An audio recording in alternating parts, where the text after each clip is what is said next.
tackling the topic of anxiety in girls ages 7 and up. And we're here at Prelude Music with owner and music therapist Michelle Yashik. You're launching a new program really addressing this exact issue. What's it called? So the program is called Sing It Girls, and exactly what you were saying is it helps girls 7 and up work through anxiety, build self-confidence, work on self-expression, just so that they can connect with other girls around some of the pressures that they face every day.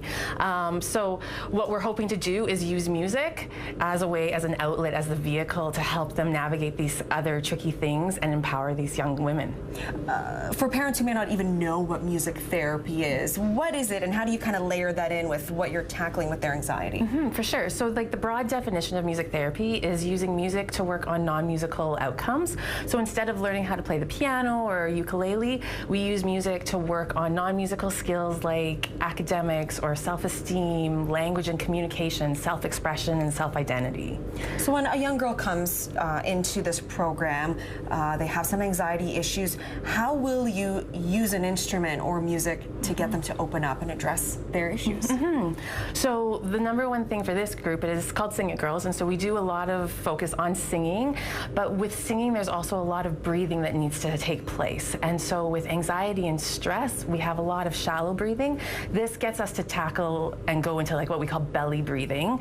And so they can take the skills that they're learning in vocal techniques and group singing into their everyday life. So if they're feeling stressed or worried at home, they have already practiced belly breathing in this group and they can transfer it at home.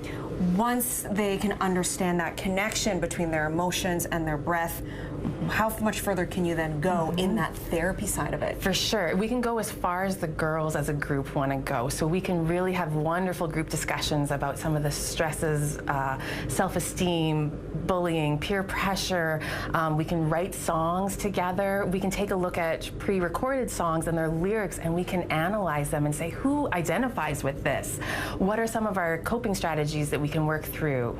What are some of the benefits when these girls get together and find a fun way to address what can be something that's really awkward to talk about?